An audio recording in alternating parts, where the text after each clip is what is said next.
To kill a $12 million scandal, he married a barista, but it made headlines for love. Hello everyone, before we begin today's story, I have a small favor to ask. Please hit subscribe and turn on the notification bell so you never miss our channel's new videos. It is quick, free, and is the best way to support us in bringing you more dramatic stories. Your support means the world to us. Where are you watching from? Drop your city or country in the comments below. Thank you very much. Now, let us go back to our main character.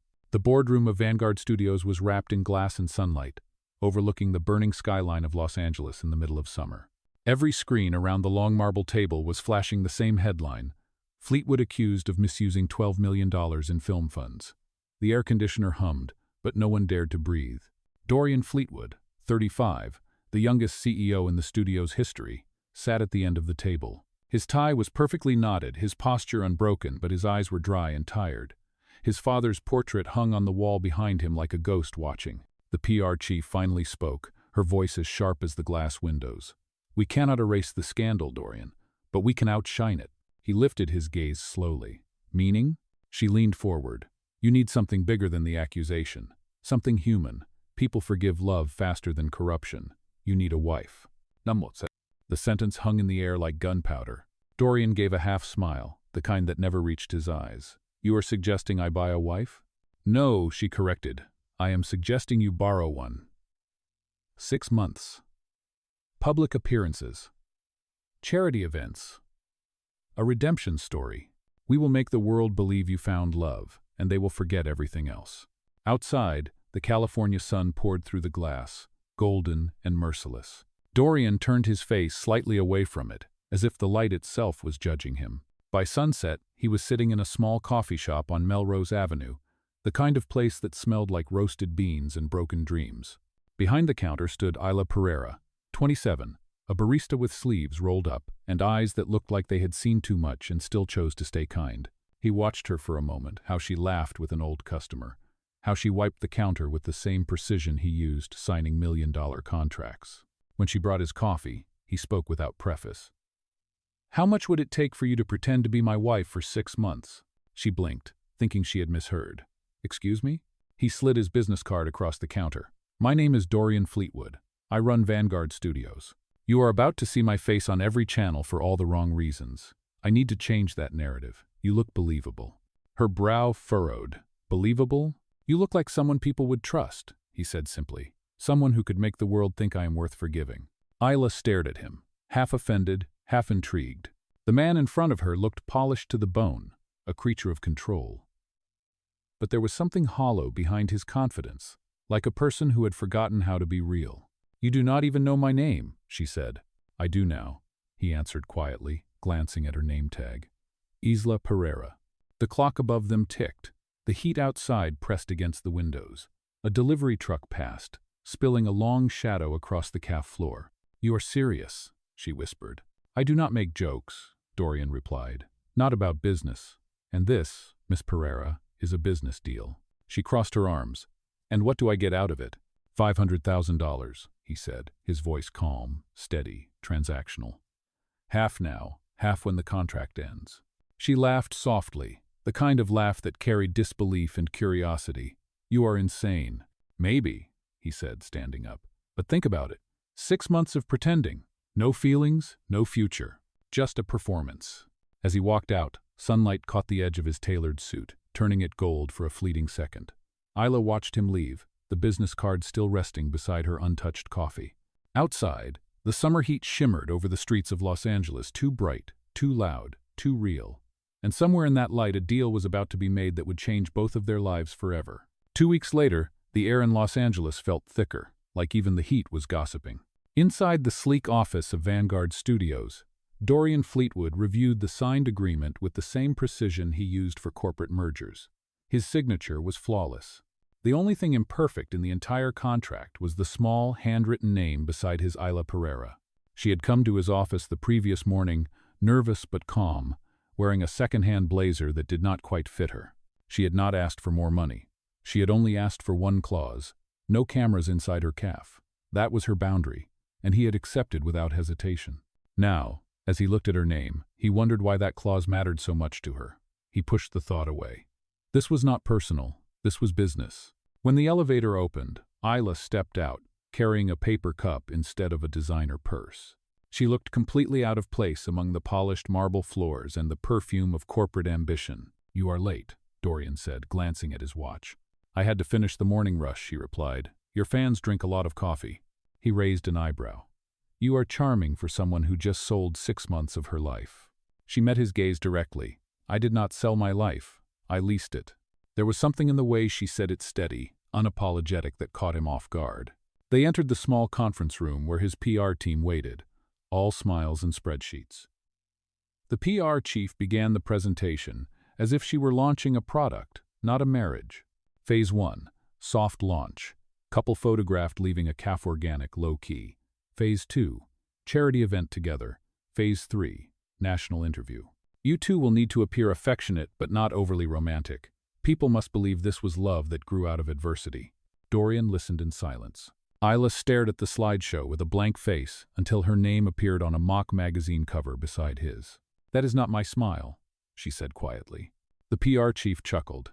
"It does not have to be, it just has to sell." For a second, Dorian almost spoke up, but the weight of reputation kept his mouth shut. When the meeting ended, Isla followed him out. "Do you ever feel strange, watching strangers design your life?" she asked. He paused by the elevator. "My life is a company. It needs design." She tilted her head. "Then what happens when the design fails?" He did not answer. That afternoon, the first photo shoot took place on the rooftop of the studio. The sunlight was brutal, reflecting off the mirrored walls. Isla wore a simple white dress, and Dorian stood beside her, hands in pockets, the perfect image of control. "Smile," the photographer called. She tried, but the light made her squint. "It is too bright." Dorian leaned in just slightly. "Get used to it. The spotlight never dims." Between camera flashes, a gust of warm wind swept her hair into his face. She laughed softly, an instinctive, unguarded sound. The photographer caught that instant. Click, the perfect picture. Later, when they reviewed the shots, even Dorian had to admit it looked real. Too real. As they rode down in the elevator, Isla spoke again. "Do you ever smile without a camera?" "No camera has ever asked me to," he said. The answer surprised her with its honesty. That evening, the internet exploded. Dorian Fleetwood's mysterious bride. The barista who stole Hollywood's heart. His stock price stabilized. His PR team celebrated. But Isla sat alone in her small apartment above the cafe, scrolling through headlines she had never asked for.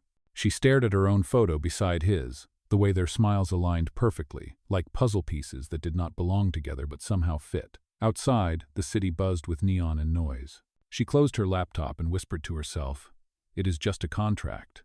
Across town, in his penthouse overlooking the glowing sprawl of Los Angeles, Dorian poured himself a drink. The sound of the city below felt distant. He opened the folder with her contract and read her final handwritten condition once more. No cameras inside the cafe. He traced the ink with his thumb and said softly, "You are not used to the light, are you?" But deep down, he already knew she was not the one avoiding the light. He was. 3 weeks later, Los Angeles was shimmering under another relentless wave of summer heat. The illusion was working. Tabloids called them the city's golden couple, and every magazine had their faces on it. Isla had never seen so many cameras in her life, and Dorian had never smiled so much for reasons that were not his own. At the charity gala that marked their first public appearance, flashbulbs rained down like fireworks. The ballroom glowed with champagne light, the kind that made everyone look a little wealthier and a little more unreal. Dorian stood in his tailored black suit, expression steady, arm around Isla's waist. To the public, he was a man redeemed by love. To Isla, he looked like someone wearing his own mask too tightly. She leaned close and whispered, "Do you ever get tired of pretending?"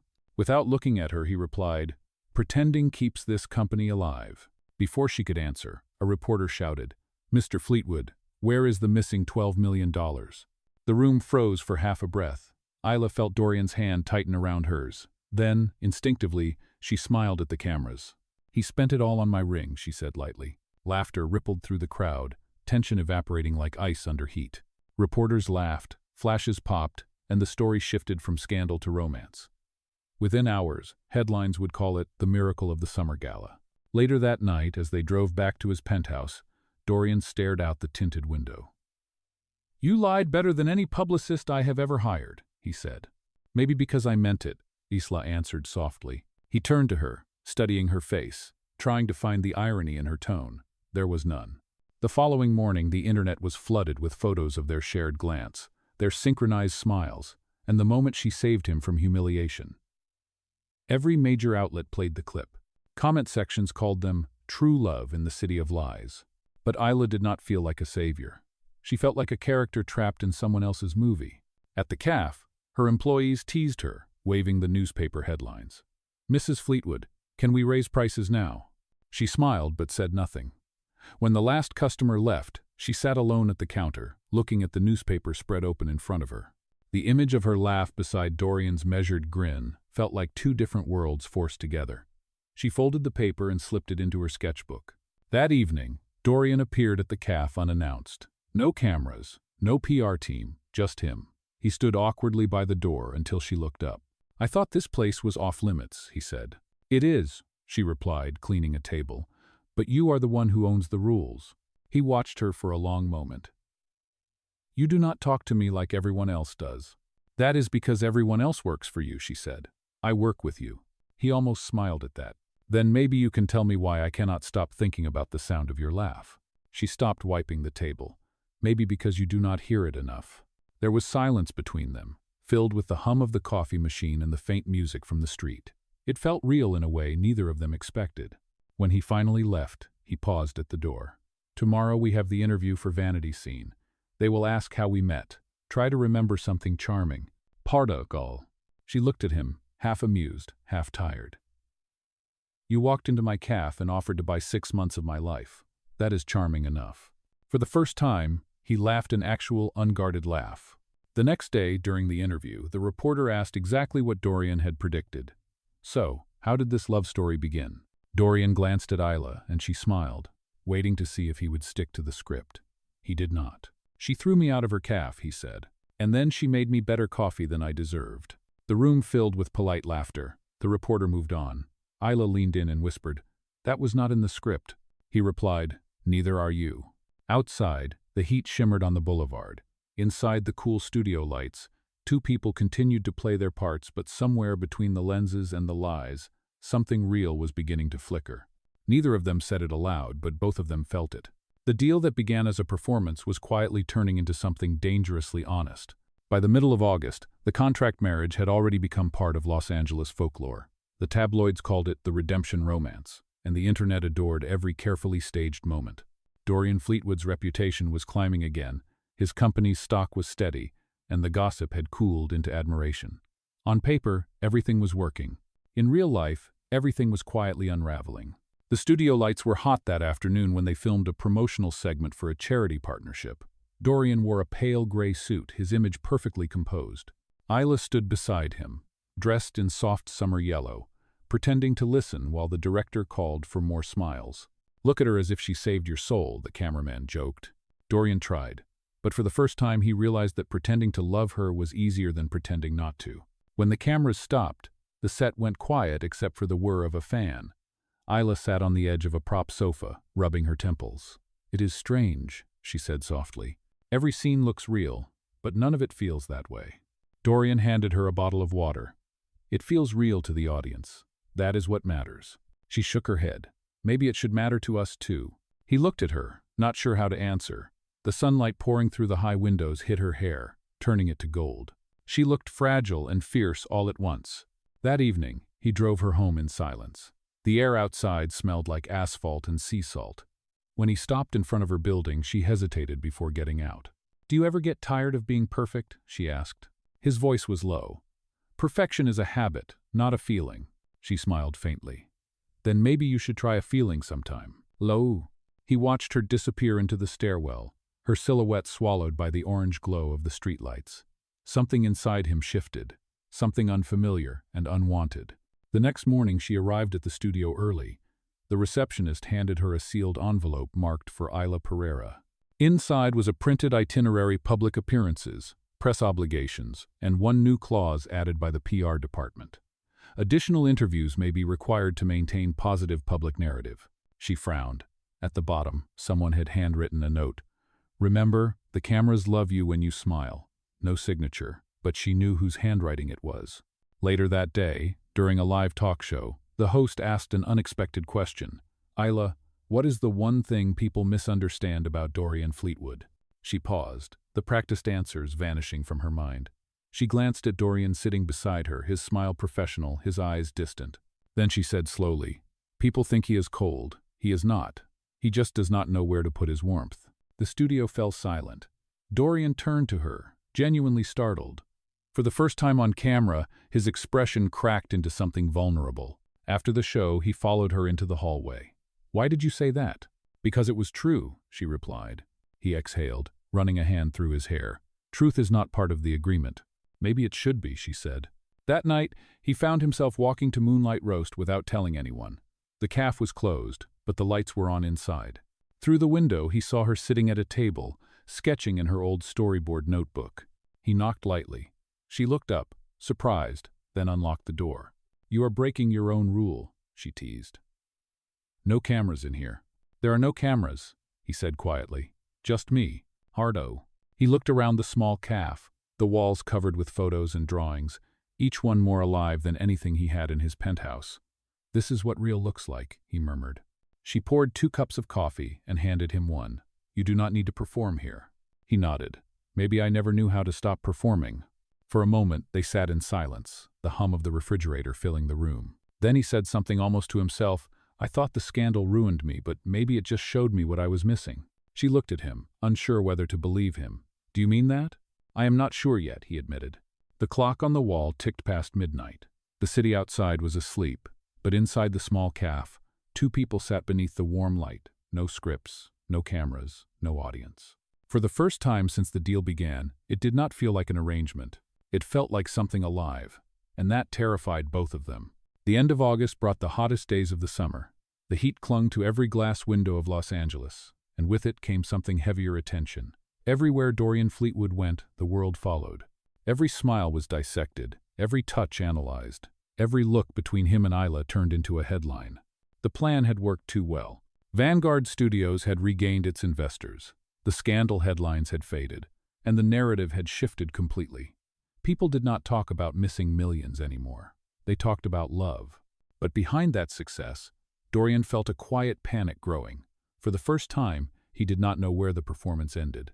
On a Friday afternoon, the PR chief walked into his office with a satisfied grin. Congratulations, Dorian. You have done it. The numbers are perfect. We just signed 3 new sponsorships. The board wants to extend the marriage contract another 6 months. They say it is good for business. Dorian froze. That was not the deal. It is a business partnership, she reminded him. And right now, Isla Pereyra is the most profitable partner you have ever had. He stared out the window, the sunlight sharp against the skyline. Does she know? The PR chief smiled. Not yet, but she will sign. Everyone signs when the price is right. Choosar. That night, Dorian drove to Moonlight Roast. Isla was cleaning up, the scent of roasted beans filling the air. When she saw him standing in the doorway, she smiled faintly. You are early for your next photo shoot? No, he said. I came to tell you something. He placed a folder on the counter. They want to extend the contract. She paused, her hands tightening around the towel. Do you want that? He looked at her, silent for a moment. It would make everything easier. Arkley. She laughed softly. That is not an answer. He met her eyes. I do not know what I want. Her voice was calm, but her words were sharp. You want to win. That is all you have ever wanted. You treat people like investments, even me. He flinched at her tone. That is not fair. Is it not? She said. You bought an image of love because you were afraid of losing yours. You never asked what that would cost me. She turned away, wiping the counter again. My cafe is full of strangers taking pictures, pretending to order coffee just to see her. I did not ask for fame, Dorian. You gave me a cage and called it success. He stepped closer, lowering his voice. I never meant to hurt you. Intentions do not matter, she replied quietly. Actions do. He had no answer. The hum of the espresso machine filled the silence between them. When he left, she stood in the doorway, watching his car disappear into the night. She whispered to herself, 6 months. That is all it ever was supposed to be. The next morning, Isla arrived at the studio for a scheduled charity shoot. She had barely walked in when she noticed the whispers. Phones were being held higher. Eyes followed her everywhere. On the main screen near the reception, A new headline scrolled across the entertainment feed. Fleetwood's marriage contract exposed, PR deal leaked by insider. Her heart stopped. Beneath the headline was a photo of their signed agreement, with her name circled in red. Employees turned to look at her. The PR chief stepped forward, feigning surprise. "We are doing everything we can to contain it." Isla's voice trembled. "Who leaked it?" No one answered. But when she saw Dorian walking toward her, face pale, she already knew. He had not done it, but someone in his world had. He whispered, "Isla, please." "Do not," she said, her eyes bright with anger and disbelief. "You built your empire on controlling every headline. Now you can explain this one." She pushed past him and walked out into the sunlight, flashes from reporters already starting to go off. For the first time, Dorian Fleetwood did not chase the light. He just stood in the doorway, watching her disappear into it. The scandal returned like a wildfire, spreading faster than the summer heat that refused to end. Within hours, every news outlet in Los Angeles had the same story: the marriage that never was. Photos of Dorian and Isla flooded every screen, her laughter at the gala, their staged kisses, their picture-perfect smiles all turned into proof of deception. Dorian Fleetwood watched it unfold from his office, the blinds half closed against the burning sunlight. Every vibration of his phone brought a new disaster: investors demanding answers, lawyers warning about breach of contract, journalists waiting at his gates. His PR chief entered, her tone brisk. "We can control the damage if you deny it. Say it was a misunderstanding, a rumor, anything." He looked at her coldly. "You leaked it, did you not?" She did not deny it. It was going to surface eventually. "Better now, while people still love you." "They loved the story," he said, voice low. "Not me." He stood abruptly and left before she could answer. Across the city, Isla Pereyra sat in her darkened cafe, blinds drawn, phone buzzing nonstop. Strangers who had once cheered her were now calling her a fraud, a gold digger, a liar. Her employees had stopped coming to work. Reporters camped outside, shouting her name. The cafe, once a sanctuary, now felt like a glass box under attack. Her mother called from San Diego, worried. "Mia, just tell them your side." "Art." Isla's voice was steady, almost hollow. "They do not want the truth, ma'am. They want a villain." That night, as the city glowed with neon and noise, Dorian appeared outside her cafe. He looked exhausted, like a man who had finally stopped fighting gravity. She opened the door only because she was too tired to argue. "You should not be here," she said. "I know." He stepped inside anyway. The room smelled of cold coffee and rain. "I wanted to explain." "Explain what?" Her tone cracked. "That you turned me into a headline? That you let them destroy everything I built?" "I did not know this would happen," he said. "That is your problem, Dorian," she replied, eyes blazing. "You never know anything until it is too late. You buy people, you sign papers, and you call it love." He took a step closer. "It was never about money for me." "Then what was it?" she demanded. He hesitated, searching for words that did not sound like another excuse. "It was about control. I thought if I could control the story, I could control my life. But you," his voice faltered, "you ruined that illusion. You made me care." The confession hung between them, raw and heavy. Isla turned away, tears stinging her eyes. "Care is not enough. You were supposed to protect me." "I am trying to," he said softly. "That is why I am here." Outside, the press lights flared. Someone had followed him, and now reporters were gathering, shouting questions through the glass. "Are you two still together? Was it all for money? Did she sign a contract or a confession?" Isla backed away from the window. "You should go," she whispered. Dorian turned toward the crowd outside, flashes bursting like lightning. Then he looked back at her, voice calm but resolute. "I will fix this, not with spin, not with lies. I promise you that." "You cannot fix this," she said. "You already burned the truth." He did not argue. He just looked at her one last time and walked out into the swarm of reporters. The cameras fired in his face as he raised a hand to shield his eyes from the light. For the first time, Dorian Fleetwood did not hide behind a smile. He let the flashes blind him. He let the noise swallow him whole. Inside the cafe, Isla sank into a chair, the glow from outside spilling through the blinds like fire. For a long time she said nothing. Then she whispered to herself, almost like a prayer, "He cannot fix it, but maybe he can learn." And outside, under the harsh light of the city he once controlled, Dorian took his first unplanned breath in years. 2 days later, the city felt heavier. The headlines had stopped shouting, but the silence that followed was worse. Everyone waited for Dorian Fleetwood to make his next move. The studio board wanted a statement, the investors wanted a scapegoat, and the audience wanted closure. Dorian had locked himself in his father's old office, a room that smelled of paper, whiskey, and old ambition. On the wall hung a framed quote his father used to repeat, "Image fades. Integrity lasts." He stared at it for a long time. For years he had believed the opposite. Now the words finally hurt. His assistant entered quietly. "Sir, the press conference is scheduled for noon. If you deny the marriage, you can still keep the studio." He closed the file in front of him. "And if I tell the truth?" She hesitated. "You will lose everything." Dorian nodded slowly. "Then it is about time I learned what everything really means." Across town, Isla Pereyra sat in her empty cafe, the morning sun spilling across the floorboards. The air smelled of dust and cooling espresso. She had stopped checking her phone. The insults online had faded into background noise, but the pain lingered. She kept replaying their last conversation, the way he had looked at her not as a CEO but as a man finally stripped of armor.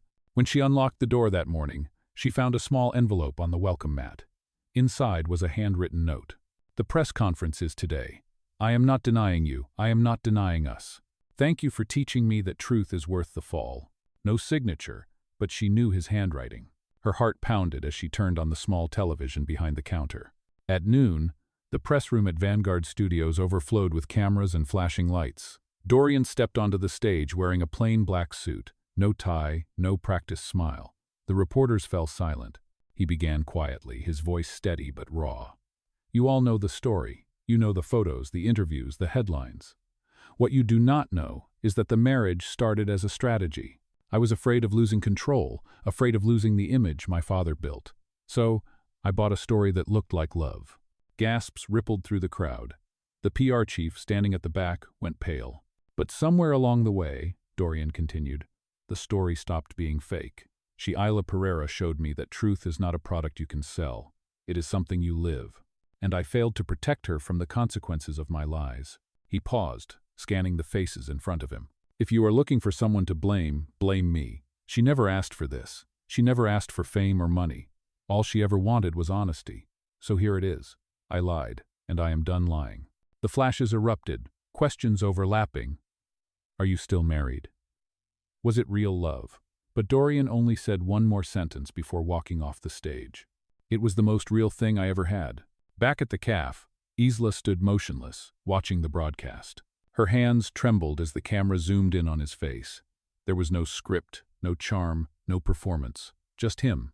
Tears filled her eyes, not because of the apology, but because she knew it was genuine. For the first time, Dorian Fleetwood had told the truth. She turned off the television and stood quietly for a moment. The city outside seemed softer somehow, like the air had shifted. When she looked at the window, sunlight was streaming through it again, warm, unfiltered, and real. She whispered, "You finally stepped into the light." And though she did not know what would happen next, Isla Pereyra smiled for the first time in weeks. Not for the cameras, not for the public, but for herself. The next morning, Los Angeles woke to a different kind of silence. For the first time in months, Dorian Fleetwood's name was not trending for scandal or romance. The headlines simply read, "CEO confesses." Public divided. Half of the city called him a liar finally redeemed, the other half called him a fool who threw away an empire. But to him, it did not matter anymore. He had resigned from Vanguard Studios at sunrise. The building that once defined him now stood behind glass doors he would never open again. He handed in his badge, shook the guard's hand, and walked into the blinding daylight with nothing but a folded note in his pocket, the same quote from his father's wall. "Image fades, integrity lasts. Come yen." Meanwhile, at Moonlight Roast, Isla was sweeping the floor when a small crowd gathered outside. At first, she feared the cameras had returned, but these were not reporters. They were customers, real ones. A young couple entered first, then a group of college students, then an elderly man who said softly, "Your coffee is still the best in the city." She smiled nervously. "Thank you." Word spread quickly that the cafe had reopened. People came not to gossip but to support. Someone left flowers on the counter with a handwritten note. "You told the truth. That is worth more than fame." By noon, the cafe was alive again. Isla worked quietly, pouring coffee, clearing tables, trying not to think about Dorian. But every sound, every ray of light, reminded her of him, the way he used to pause before answering, the way his voice softened when he said her name. That afternoon, a familiar silhouette appeared outside the door. Dorian stood there, no entourage, no suit, just a plain shirt and tired eyes. He waited until she looked up before stepping inside. "I heard the coffee is still good," he said.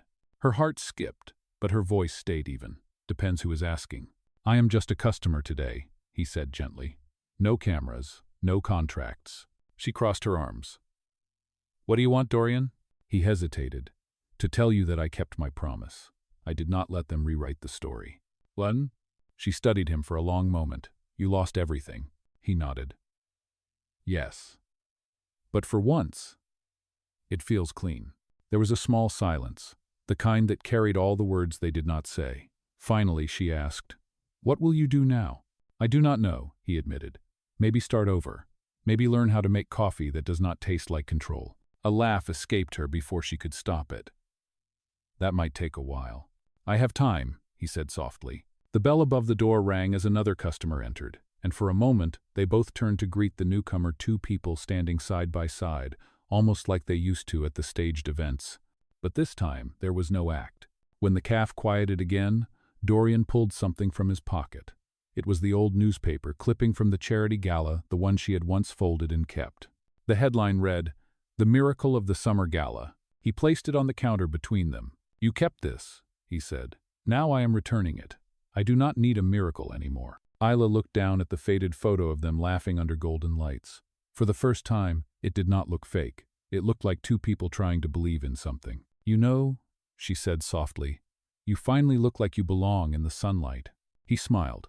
"Maybe that is because you stopped standing in the shade." Jumbal. They both laughed quietly, and for a moment, the summer outside the window felt endless again. Neither of them knew what would happen tomorrow, but for the first time there was no script to follow, just two people learning how to be real.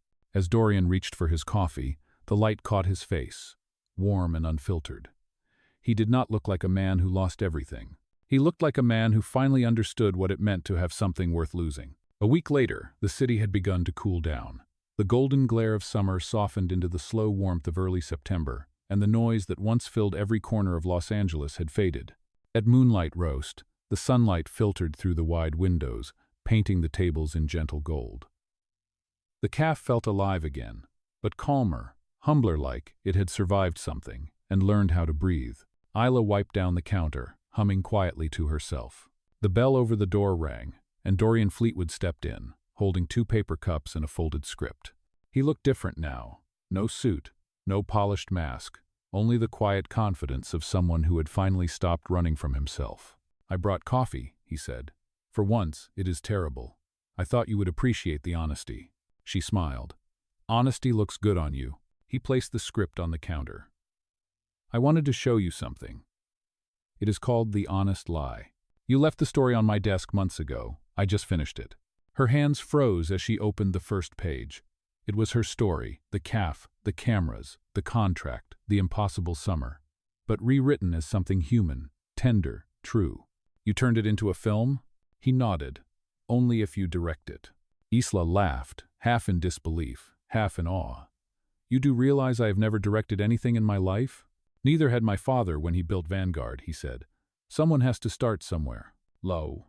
She looked at him for a long moment, then asked softly, "Why this story?" "Because it is real," he answered. "Because it was the first time I stopped pretending." The cafe fell quiet again. Outside, the city moved on, cars, sunlight, a new season beginning. Inside, time felt suspended, like the moment between heartbeats when everything makes sense. Isla closed the script, her voice barely above a whisper. "You know, the first time you walked in here, you looked like someone allergic to sunlight." He smiled. "And now? Now you look like someone who belongs in it." He reached into his pocket and pulled out a small velvet box. When he opened it, the ring was simple, no diamonds, no design, just gold. The same warm gold that filled the room. "There are no cameras," he said quietly. "No contracts, just a question." She stared at him, eyes bright with disbelief and something deeper. "Dorian, I know," he said. "You do not have to answer today. I just wanted to ask it while the light was still good." She smiled through her tears. "The light is perfect." They stood there for a moment, two people who had once treated love like a business deal, now learning what it meant to mean every word. The world outside kept turning, but inside that small calf, everything stopped. Later that evening, when the calf closed, Isla pinned a new photo to the wall, 2 coffee cups side by side under a handwritten note. The summer we told the truth. The camera would have caught it if one had been there, the way he looked at her, the way her laughter filled the air, the way the sunlight fell perfectly across the floor. But there were no cameras. There was only love, finally unedited, finally real.